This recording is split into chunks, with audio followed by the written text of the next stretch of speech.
Hello mga kanungo, this is Ma'am C and Kuya Kenneth. Kung newbie pa lang sa aming channel, mag-subscribe ka na para maging member ng Kanungo Family at pakiclick na rin po ang inyong bell button para updated po kayo sa aming mga videos. Maraming salamat po.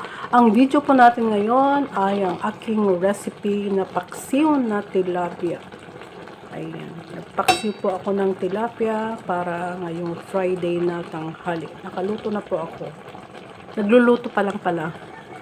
Maraming salamat po sa panonood. Thank you very much. Have a nice day ahead.